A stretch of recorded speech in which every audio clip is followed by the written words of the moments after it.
Good evening students. Last લેક્ચરની અંદર આપણે ડેટાની અંદર ઉત્સર્જન તંત્ર અને કેટલાક નિયામકી તંત્ર વિશે અભ્યાસ કરેલો. કેટલીક ગ્રંથિઓ વિશે વાત કરેલી કે જે અંતઃસ્ત્રાવી ગ્રંથિ તરીકે ઓળખાય છે.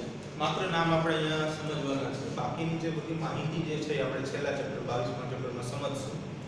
પણ આ મનુષ્ય માટે સમજવાની છે. અહીં આપણે ડેટા માટે વાત કરી છે.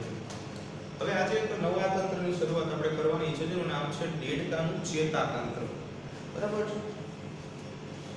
તો વાત કરીએ ડેટાના ચેતાતંત્રની.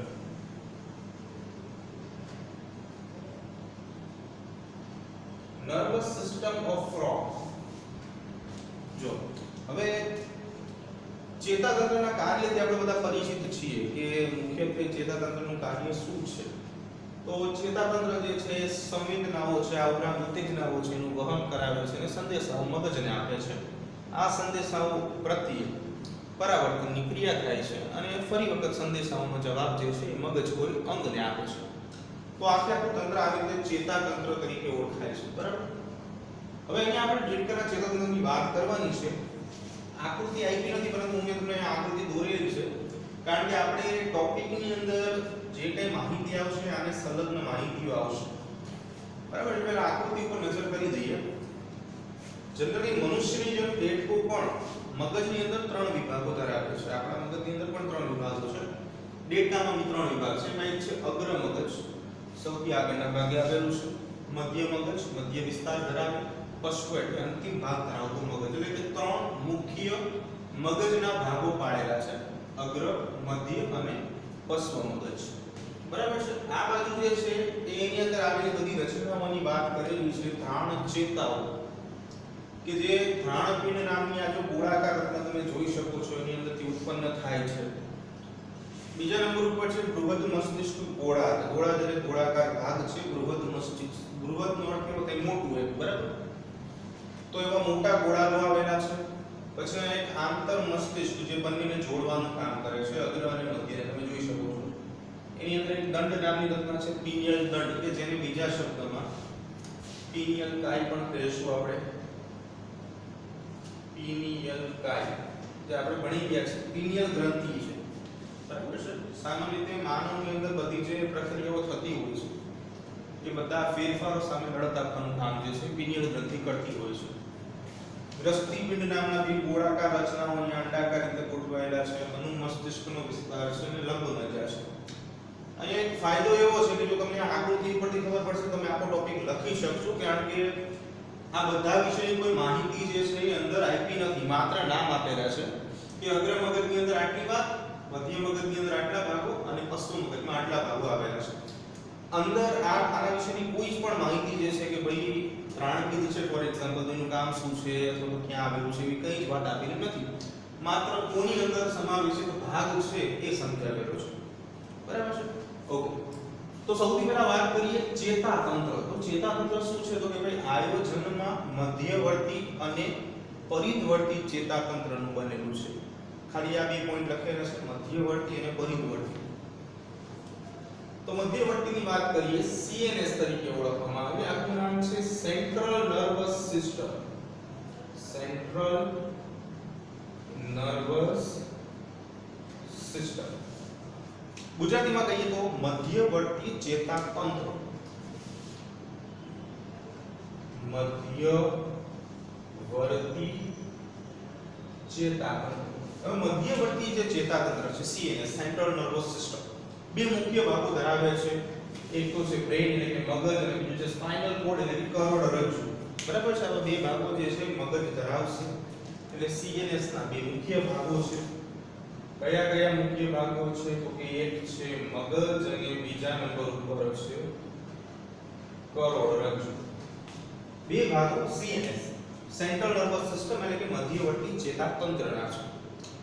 બીજા નંબર ઉપર છે પરિધવર્તી ચેતાતંત્ર, જેને PNS તરીકે આપણે ઓળખીશું.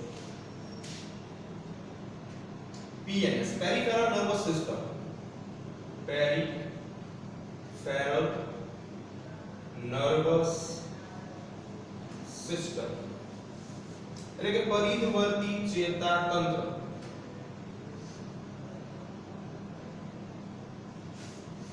તો તો જે મુજબ આપણે સીએનએસ એટલે કે સેન્ટ્રલ નર્વસ સિસ્ટમ ની અંદર વાત કરેલી હતી મધ્યવર્તી ચેતાતંત્રમાં એની અંદર મગજ અને કરોડરજ્જુનો સમાવેશ થાય છે એવી જ રીતે પીએનએસ એટલે કે પેરિફેરલ નર્વસ સિસ્ટમ એટલે કે પરિધવર્તી ચેતાતંત્રની અંદર મગજમાંથી નીકળતી મસ્તિષ્ક ચેતાઓ અને કરોડરજ્જુમાંથી નીકળતી કરોડ ચેતાઓનો સમાવેશ થશે. ફરી એકવાર સમજી લઈએ કે મસ્તિષ્ક ચેતાઓ શું છે. તો વાત કરીએ મસ્તિષ્ક ચેતાઓની તો મગજમાંથી નીકળતી ચેતાઓ મસ્તિષ્ક ચેતાઓ તરીકે ઓળખાશે. મગજમાંથી ઉદ્ભવતી અથવા તો નીકળતી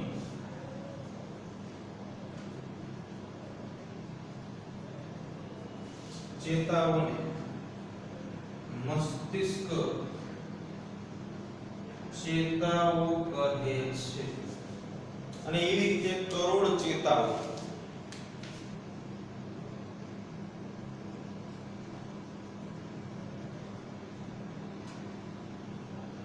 તો કરોડરજ્જુમાંથી ઉદ્ભવતી અથવા તો નીકળતી ચેતાઓ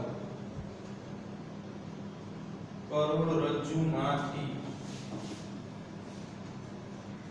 ઉદ્ભવતી અથવા તો કરોડરજ્જુમાંથી નીકળતી ચેતાઓને કરોડ ચેતાઓ કહે છે. બે અલગ અલગ ચેતાઓ અલગ અલગ ભાગોમાંથી નીકળશે એટલે કે સીએનએસ ની અંદર બે ઘટકો પીએનએસ ની અંદર પણ બે ઘટકોનો સમાવેશ થાય છે. બરાબર. આના સિવાય પણ હજી આપણે જોવાનું છે. તો અહીંયા જે આપણે જે ભાગ દોરેલો છે એ ભાગ છે દેડકાના મગજની રચના. આખે આખું જે છે દેડકાનું મગજ દર્શાવે છે. તો આ દેડકાનું આખે આખું મગજ છે પણ આ દેડકાના મગજનો પૃષ્ઠ દેખાવ છે. આગળથી કેવો દેખાવ લાગે એ આપણે દર્શાવ્યું છે. દેડકાના મગજનો પૃષ્ઠ દેખાવ. બરાબર. અને ચેતાતંત્રની અંદર આપણે મગજની વાત કરી છે, કરોડરજ્જુની વાત કરી છે, એ પણ આપણે સમજશું બધી રચનાઓ શું છે. બરાબર છે. અને ચેતાતંત્રનું કાર્ય સમજી લઈએ એક સાથે સાથે. તો ચેતાતંત્રનું કાર્ય આપણે હમણાં કહી તો દીધેલું છે પણ લખી નાખીએ એટલે ફરી એક વખત આપણને યાદ આવી જાય કે ચેતાતંત્ર શું કામ કરે છે. તો ખાસ કરીને ઉદ્ભવતી સંવેદનાઓ ને મગજ સુધી પહોંચાડી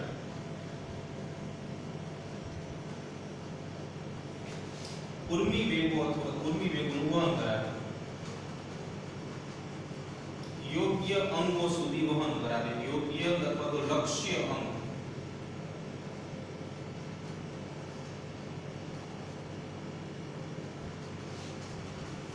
બરાબર.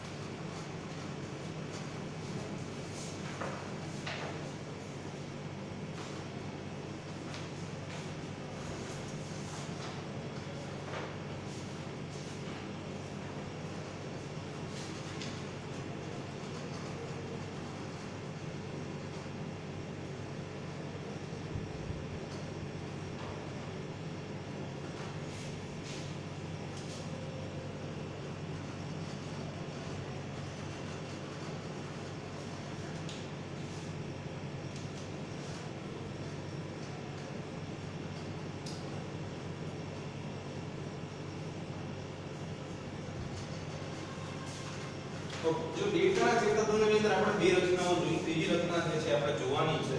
એટલે આખી રચના જો તમારે મેમરી સ્વરૂપે યાદ રાખવી હોય તો એના માટે ચાર્ટ આખો બનાવી દઈએ છીએ.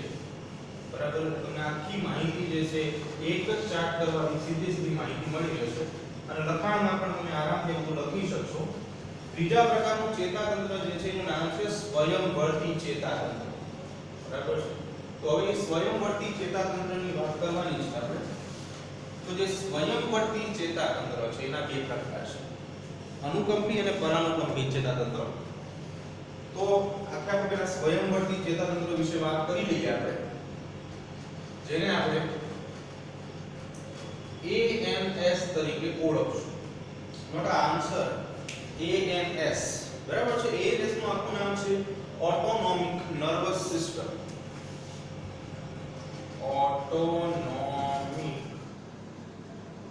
નર્વસ સિસ્ટમ એટલે કે સ્વયંવર્તી ચેતાતંત્ર. એના બે ભાગ છે મુખ્યત્વે, એક છે અનુકંપી ને બીજું છે પરાનુકંપી. બરાબર, તો વાત કરીએ એના બે ભાગો વિશે.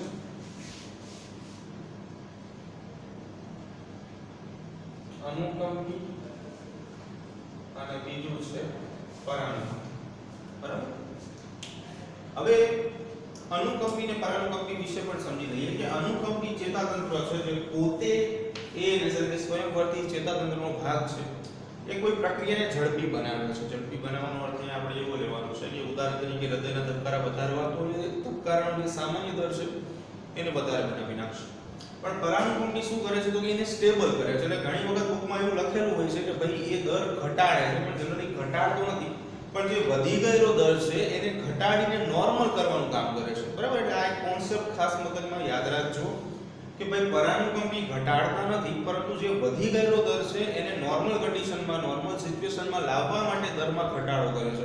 ફોર એક્ઝામ્પલ કે 1 મિનિટમાં 72 ધબકારા થતા હોય તો કદાચ કોઈ એવી ક્રિયા છે કે તમે ઝડપથી ભાગો છો તો તમારા શરીરને વધુ માત્રામાં ઓક્સિજનની જરૂર પડશે, તો એ દર જે છે કદાચ એવું થાય કે 72 ની જગ્યાએ 100 થઈ જાય, તો એનો અર્થ એવો થયો કે ભાઈ દર વધેલો છે. બરાબર છે. હવે પરાનુકંપી જે છે એટલે કે દર વધારવા માટે સૌથી પહેલા ઉપયોગી બનશે અનુકંપી.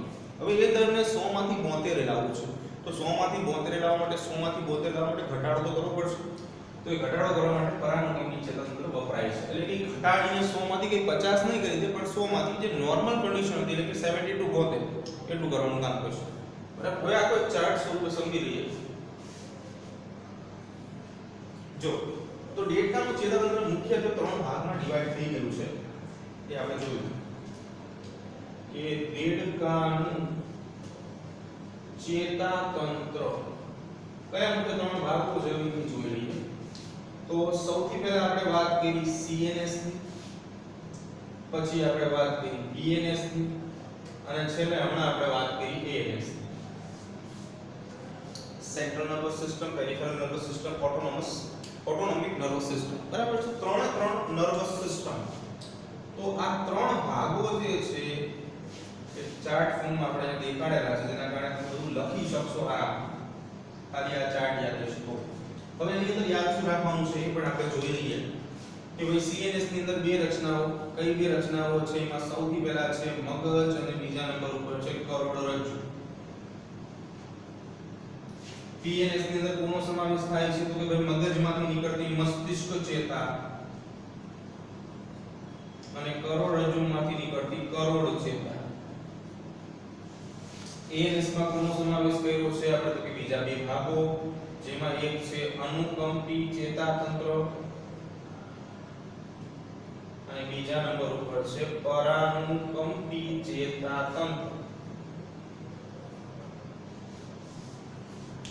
અનુકંપી ચેતાતંત્રમાં જે મુજબ વાત કરી કે ભાઈ કોઈ પ્રક્રિયાનો દર જે છે, કોઈ ક્રિયાનો દર વધારે છે, અહીંયા આપણે લખી નાખી ક્રિયાનો દર વધારે. જ્યારે આ શું કરે છે તો કે ભાઈ ક્રિયાનો દર ઘટાડે છે, દર ઘટાડે એટલે કે સામાન્ય બનાવે. આપણે કોન્સેપ્ટ આખો સમજાવી દીધો છે, બરાબર, એટલે તમને વધારે ખબર પડશે. તો આ કેટલું ડેટાનું ચેતાતંત્ર છે. હજી આ તો આપણે હજી 3 ભાગો જોયા છે કે આ 1, આ 2 અને 3 ભાગ છે. હવે આપણે એ જોવાનું છે કે ડેટાના મગજની અંદર કઈ કઈ રચનાઓ જે છે આવેલી છે. તો મગજ જે છે મુખ્ય 3 ભાગમાં વિભાજિત છે, જે આપણે જોયું અગ્ર મગજ, મધ્ય મગજ અને પશ્વ મગજ. તો એક પોઈન્ટ આપણે લખી નાખીએ કે દેડકાનું મગજ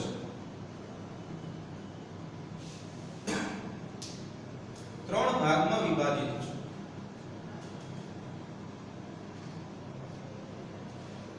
એમાં પહેલા નંબર ઉપર છે અગ્ર મગજ, બીજા નંબર ઉપર છે મધ્ય મગજ અને ત્રીજા નંબર ઉપર છે પશ્વ મગજ. બરાબર.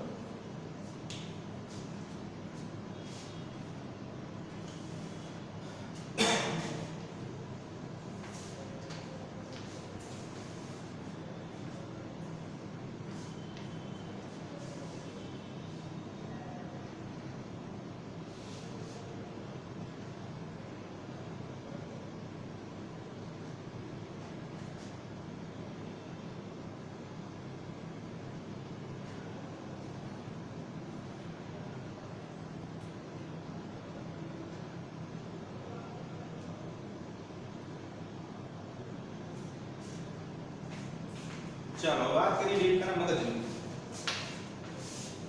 તો દેડકાના મગજનો પૃષ્ઠ દેખાવ જેનો જો આપણે દોરો છે એમાંથી ઘણી બધી રચનાઓ જે છે આમાં લખવાની છે. તો એ રચનાઓ જોઈ લઈએ.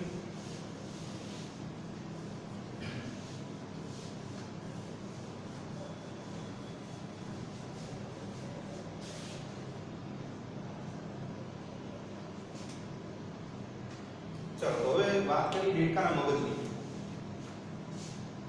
તો અહીંયા છે દેડકાનું મગજ, જે ત્રણ મુખ્ય ભાગો ધરાવે છે. લાસ્ટ ટાઈમ હમણાં આપણે વાત કરી કયા ત્રણ ભાગો છે, તો કે સૌથી પહેલા અગ્ર મગજ, બીજા નંબર ઉપર મધ્ય મગજ અને ત્રીજા નંબર ઉપર પશ્વ મગજ. અગ્ર મગજ, મગજનો સૌથી આગળનો ભાગ મધ્ય મગજ, મગજનો વચ્ચેનો વિસ્તાર અને પશ્વ મગજ, મગજનો અંતિમ ભાગ. બરાબર છે. તો ત્રણ અલગ અલગ ભાગે આપણે મગજને ડિવાઈડ કરી નાખ્યું છે સમજવા ખાતર. તો સૌથી પહેલા અગ્ર મગજની અંદર કોનો કોનો સમાવેશ થાય છે એની વાત કરીએ. તો અગ્ર મગજમાં ત્રણ રચના તમે જોઈ શકો છો. ઘ્રાણપિંડ નામની ગોળાકાર રચના છે, જેમાંથી જે ચેતાઓ ઉત્પન્ન થશે એને ઘ્રાણ ચેતાઓ કહેવામાં આવે. મગજની અંદર આવેલો મોટો ગોળાર્ધ અથવા તો ગોળાકાર વિસ્તાર જે છે એને નામ આપશું બૃહદ મસ્તિષ્ક ગોળાર્ધ. બરાબર છે. તો અગ્ર મગજ કઈ કઈ રચનાઓ સમાવે છે એની આપણે વાત કરીશું. ચાલો, તો સૌથી પહેલા અગ્ર મગજ, ત્યારબાદ જોઈશું મધ્ય મગજ અને ત્યારબાદ જોઈશું પશ્વ મગજ. ચાલો સ્ટાર્ટ કરીએ અગ્ર મગજથી. તો ત્રણ વિસ્તાર આપણે સીધા જોઈ શકીએ છીએ. ઘ્રાણ ચેતાઓ, ઘ્રાણપિંડ અને બૃહદ મસ્તિષ્ક ગોળાર્ધ. આકૃતિમાં તમે વ્યવસ્થિત જોઈ શકો છો. તો એવી ત્રણે ત્રણ રચનાઓ જે છે એની આપણે વાત કરીએ છીએ. બરાબર.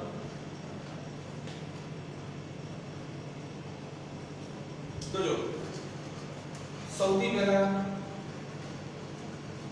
ઘ્રાણપિંડ, એમાંથી નીકળતી ઘ્રાણ ચેતાઓ. બુકમાં ઘ્રાણ ચેતાઓ વિશે વાત કરી પણ અહીંયા આપણે લખાવીએ છીએ, ખોટું નથી. સાથે સાથે બૃહદ મસ્તિષ્ક ગોળાર્ધ. આ બંનેની સંખ્યા એક એક જોડ આપી છે. એક એક જોડ. એક એક જોડનો અર્થ એવો થાય કે કુલ સંખ્યા 2. એટલે જ્યારે પણ તમને એમ કે એક જોડ એટલે એની કુલ સંખ્યા આપણે કેટલી લેશું? 2. કુલ સંખ્યા કેટલી થશે? 2 થશે. બરાબર છે. બીજું મધ્ય મગજની અંદર વાત કરીએ તો જો તમે મધ્ય મગજમાં જોઈ શકો છો કે દ્રષ્ટિપિંડ નામની રચના જે છે એ આવેલી છે. દ્રષ્ટિપિંડ સંખ્યા જોઈએ એક જોડ, એટલે કે કુલ સંખ્યા કેટલી થશે? તો કે 2 સંખ્યા. તમે આ જોઈ શકો છો, આ બે ગોળાકો જે છે તમને જોવા મળે છે, તો એનો સમાવેશ થશે. બરાબર છે. સાથે સાથે અહીંયા આપણે આજે વિસ્તાર તમે જોઈ શકો છો કે અગ્ર મગજ અને મધ્ય મગજની વચ્ચેની બાજુ બ્લુ કલરનો વિસ્તાર છે, જેને આપણે નામ આપીએ છીએ આંતર મસ્તિષ્ક. તો એનો પણ સમાવેશ અગ્ર મગજમાં કરશું. દ્રષ્ટિપિંડની વાત આપણે કરી નાખી છે. મધ્ય મગજમાં પશ્વ મગજની અંદર જોઈ શકીએ છીએ આપણે કે અનુમસ્તિષ્ક અને લંબ મજ્જા નામની બે રચનાઓ જે છે તમે ક્લિયરલી જોઈ શકો છો. તો છેલ્લે આપણે પશ્વ મગજમાં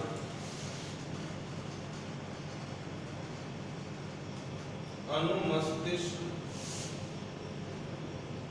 અને લંબ મજ્જાનો સમાવેશ થશે. લંબ મજ્જા મગજનો સૌથી છેડાનો ભાગ છે, એન્ડિંગ પોઈન્ટ. બરાબર છે. હવે થોડીક મગજ વિશે અન્ય વાત આપણે કરી લઈએ કે મગજ જે છે, હમણાં આપણે વાત કરી કે મગજમાંથી મસ્તિષ્ક ચેતાઓ ઉત્પન્ન થાય છે. તો મગજમાંથી જે આપણે CNS નો ભાગ છે મગજ, અને એની અંદરથી જે PNS ના ભાગો બને છે મસ્તિષ્ક ચેતાઓ, તો મગજમાંથી 10 મસ્તિષ્ક ચેતાઓ સર્જાશે. 10 મસ્તિષ્ક ચેતાઓ સર્જાય છે. મગજમાંથી નીકળતી મસ્તિષ્ક ચેતાની સંખ્યા પૂછે તો યાદ રાખશું આપણે કે 10 મસ્તિષ્ક ચેતાઓ જે છે એ મગજમાંથી સર્જાશે. બરાબર. બીજું કે મગજનું સ્થાન, તો મગજ હાડકાની બનેલી મસ્તિષ્ક પેટીમાં સંગ્રહાયેલું છે. મનુષ્યમાં ખોપરી, બરાબર છે, એટલે આ હાડકાની બનેલી જે મસ્તિષ્ક પેટી જે છે એની અંદર સંગ્રહાયેલું છે. મસ્તિષ્ક પેટી હાડકાની બનેલી બંધ રચના છે, જેના કારણે મગજ ઉપર કોઈ, ઉદાહરણ તરીકે બુદ્ધિ વખતે, બરાબર છે, કોઈ આક્રમણ થાય, હુમલો થાય તો મગજને રક્ષણ મળી શકે એના માટે મસ્તિષ્ક પેટી આવેલી છે.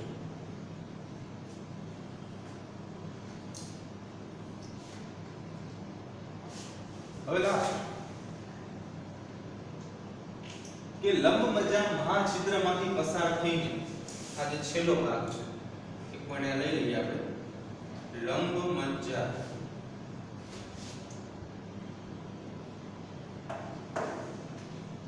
મહાછિદ્ર નામની રચના, એટલે મહાછિદ્રમાંથી પસાર થઈને, મહાછિદ્રમાંથી લંબમજ્જા જે છે એ આગળ પસાર થાય છે. તો એ મહાછિદ્રમાંથી પસાર થઈને કરોડ સ્તંભના કરોડરજ્જુ સાથે જોડાય છે. કરોડ સ્તંભ પાછળની બાજુ જો આવેલી આખી રચના છે, સ્પાઇનલ કોર્ડ તરીકે ઓળખવામાં આવે, આખું સ્પાઇનલ કહેવાય, કે જે ખરેખર આપણને ટટ્ટાર ઊભું રાખે છે. આપણે જોશું ચેપ્ટર નંબર 20 માં આખો કરોડરજ્જુ વિશે. તો કરોડ સ્તંભ માંથી પસાર થાય છે, કરોડરજ્જુ સાથે જોડાય છે.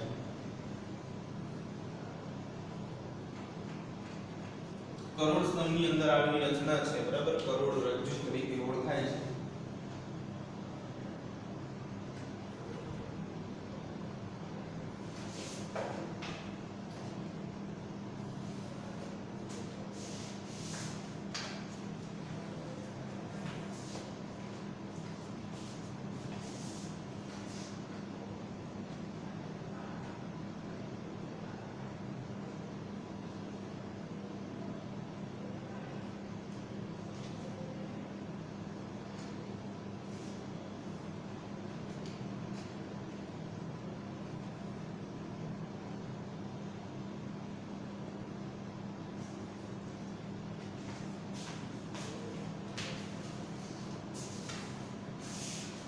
જો અહીંયા ડેટાનું ચેતાતંત્ર આખું પૂરું થાય છે. હવે આગળ આપણે નવું તંત્ર ડેટાનું જોવાનું છે, જેનું નામ છે સંવેદી તંત્ર. જનરલી ચેતાતંત્ર, અંતઃસ્ત્રાવી તંત્ર, સંવેદી તંત્ર આ બધા એકબીજા સાથે જોડાયેલા હોય છે, અને આ આંતરક્રિયાઓ જે છે ખાસ કરીને ચેતાતંત્ર સાથે, ચેતાતંત્ર મુખ્ય ભાગ છે, મગજ આપણા શરીરનો બહુ જ મહત્વનો ભાગ છે, અને ઘણા બધા તંત્રોને નિયંત્રણમાં રાખે છે, સાથે સાથે નિયમન પણ કરે છે, એટલે કે બધાને જોડે પણ છે, બધા પાસે યોગ્ય કામ પણ કરાવે છે. મુખ્ય કામ તો મગજનું છે આમાં, બરાબર. એટલે ચેતાતંત્રની સાથે ઘણા બધા તંત્ર જે છે, બધા મોટા ભાગના તંત્રો કનેક્ટેડ છે, જોડાયેલા છે. હવે વાત કરીએ આપણે સંવેદી તંત્રની, કે જે સંવેદનાઓ સાથે જોડાયેલું છે. ઉર્મી વેગો, સંવેદનાઓ, ઘણા બધા નામ જે છે સાંભળેલા છે. તો એની અંદર આપણે વાત કરવાની છે સંવેદી તંત્ર વિશે. ચાલો આગળ વાત કરીએ ડેટાના સંવેદી તંત્ર વિશે.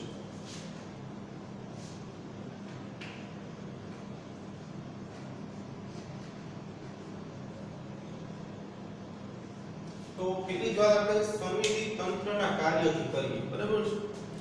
તો સંવેદી તંત્ર કે જે ખરેખર સંવેદનાઓ જે છે એની સાથે સંકળાયેલું છે, ઉત્તેજનાઓ કહી શકાય, સંવેદનાઓ કહી શકાય.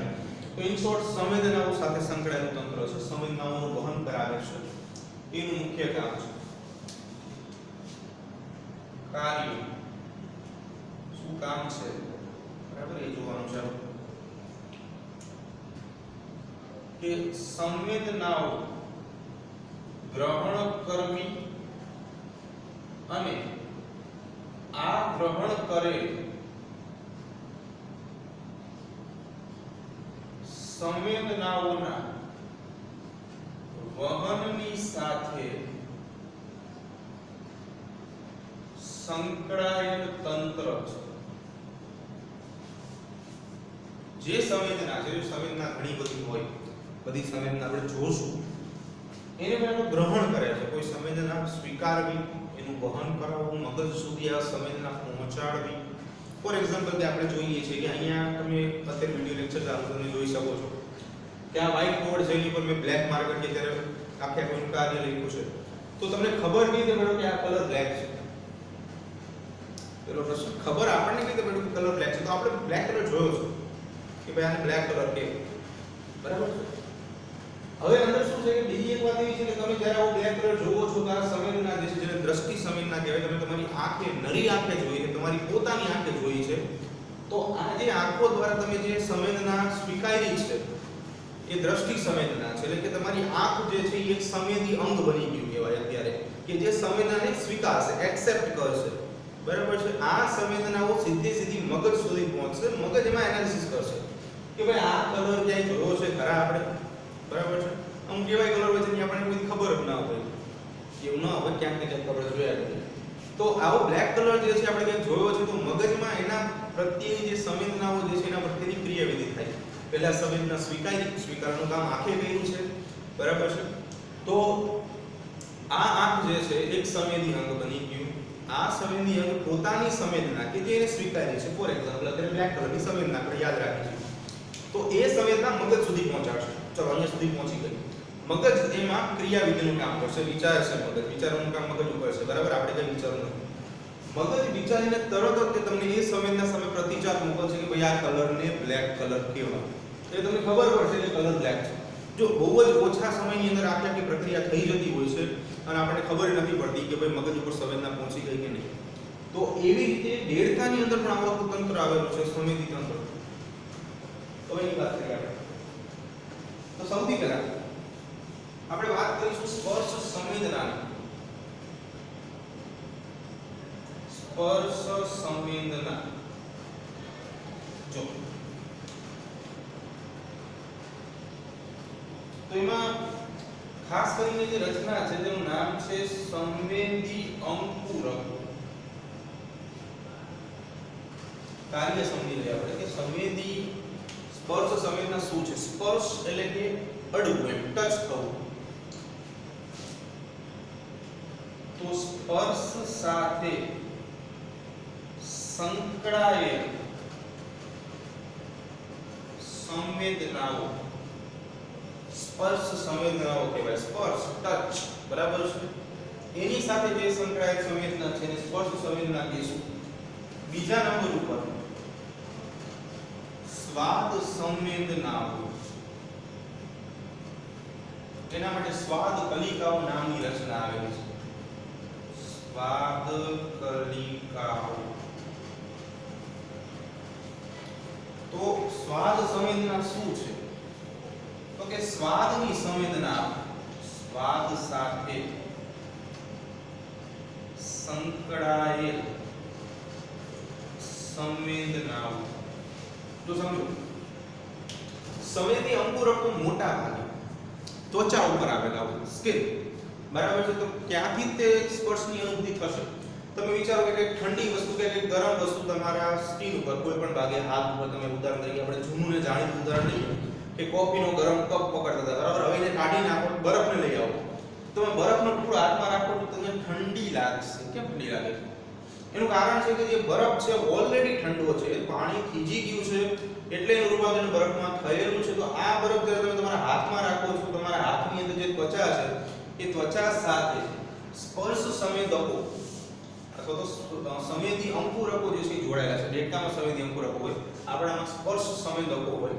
બરાબર છે. તો ઠંડકના કારણે આ જે સંદેશો છે એ મગજ સુધી પહોંચે છે, તો એ ઉત્તેજના થઈ કહેવાય. અને એની સામે મગજ જે છે ક્રિયાવિધિ આપે છે કે આ તો બહુ જ ઠંડુ કહેવાય.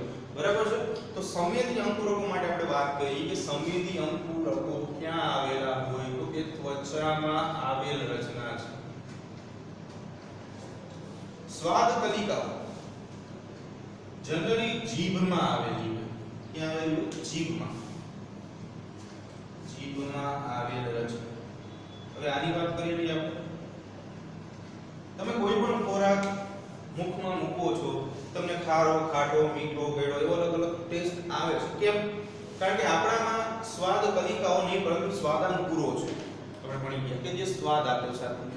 એ કે દેડકામાં સ્વાદ કલિકા છે કે જે સ્વાદ સાથે સંકળાયેલી સંવેદનાઓ છે. આગળ વાત કરીએ ગંધ સંવેદના. સુગંધય કહી શકાય, ગંધય કહી શકાય. ગંધ સંવેદના જે ક્યાં આવેલી છે તેની રચના જોઈએ તો કે નાસિકાના અધિચ્છદમાં આવેલી રચના છે. નાસિકાના અધિચ્છદમાં.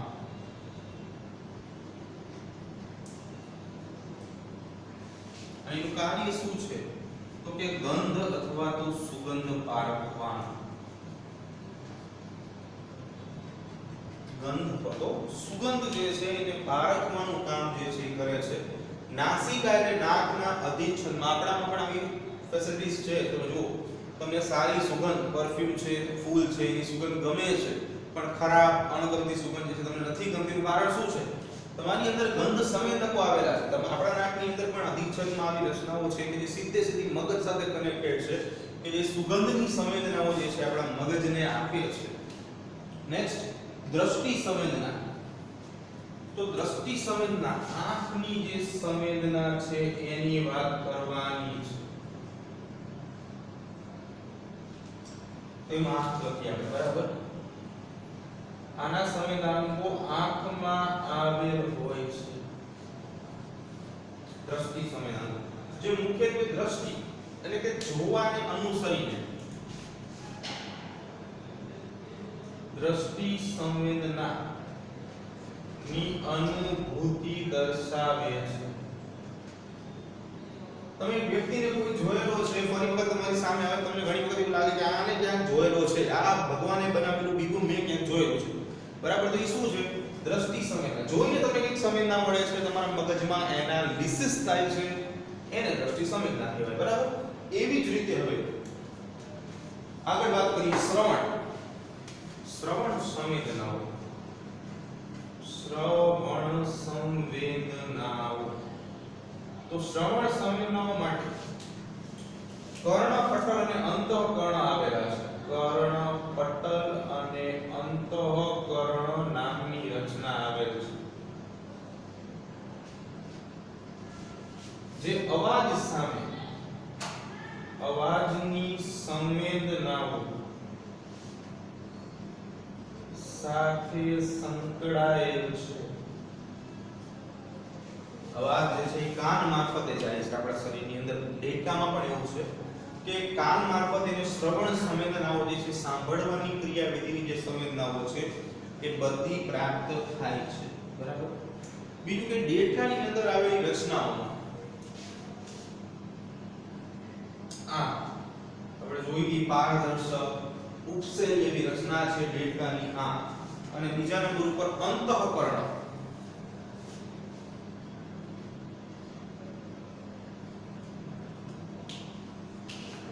આ બંને દેડકામાં આવે સુવિકસિત રચના છે. પ્રશ્ન પૂછાય કે દેડકાના સંવેદી તંત્રની અંદર આવેલી સુવિકસિત રચનાઓ કઈ કઈ છે? એકમાત્ર પ્રશ્ન પૂછાય તો યાદ રાખવાનું છે કે દેડકામાં આવેલી આંખ અને દેડકામાં આવેલું અંતઃકર્ણ. આંખ જે છે દ્રષ્ટિ સંવેદી અંગ છે, અંતઃકર્ણ જે છે શ્રવણ સંવેદી અંગ છે. આ બંને રચના જે છે કેવી છે? સુવિકસિત છે, વિકસેલી છે, જેનો વિકાસ થયેલો છે. બરાબર. બાકીના જે સંવેદનાંકો છે જે માત્ર ચેતાતંતુના છેડા પરના કોષોના ગુચ્છા સ્વરૂપે છે. બાકીના સંવેદનાંકો ચેતાતંતુના છેડા પર આવેલ ગુચ્છાઓ સ્વરૂપે છે. ગુચ્છાઓ સ્વરૂપે છે. ચેતાતંતુ બરાબર, છેલ્લો તંતુ તાવણા જેવો વિસ્તાર એનો જે છેડાનો ભાગ છે, એન્ડિંગ પોઈન્ટ છે, એમાં ગુચ્છાઓ સ્વરૂપે આ બધી જે સંવેદનાની રચના છે ગુચ્છ સ્વરૂપે આવેલી છે એવા અંગો છે. બરાબર.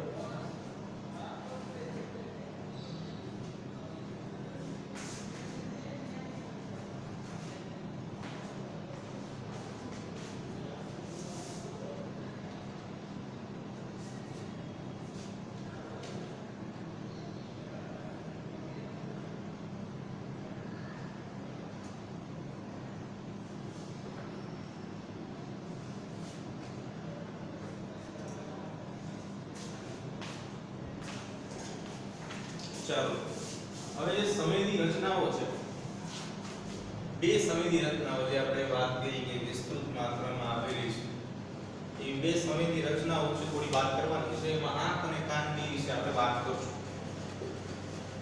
ચાલો તો આંખ અને કાનની થોડી એવી માહિતી મેળવી લઈએ. ખાસ કરીને એનું સ્થાન આપણે સમજવાનું છે. આંખ અને કાન વિશેની થોડી માહિતી બે મુદ્દાઓ આપણને આપેલા છે તો એની ચર્ચા કરી લઈએ અને સંવેદી તંત્રને વિરામ. તો જો સૌથી પહેલા દેડકાની આંખ જોઈએ. દેડકાની આંખ, તો દેડકાની આંખનું સ્થાન શું છે? તો દેડકો જે છે પોતે આંખ ધરાવે છે, એનું સ્થાન શું છે? તો કે પહેલા તો ખોપરીની અંદર જે દેડકાની ખોપરી છે એમાં નેત્ર ગુહામાં આવેલી રચના છે. ખોપરીની અંદર આવેલ નેત્ર ગુહામાં આવેલ ગોળાકાર રચના છે. ખોપરીની અંદર નેત્ર ગુહા છે. નેત્ર એટલે આંખ, ગુહા એટલે ખાડા જેવો ભાગ કે જે આંખ ગોઠવાયેલી છે, એની અંદર આવેલી ગોળાકાર રચના જે છે એ દેડકાની આંખનું સ્થાન થઈ જશે. બરાબર. બીજું કે હવે કાનની વાત કરીએ. કાર્ય તો આપણે સમજી લીધું છે, છતાં પણ આપણે એક વખત લખી નાખીએ. કાર્ય શું છે?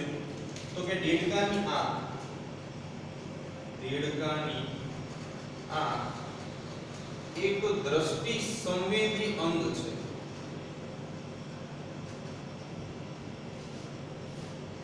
હવે દેડકાના કાનની વાત કરીએ. દેડકાનું કાન તો મનુષ્યની અંદર શું છે? બાહ્ય કર્ણ આવેલું છે. તો દેડકાની અંદર, દેડકામાં બાહ્ય કર્ણનો અભાવ હોય છે.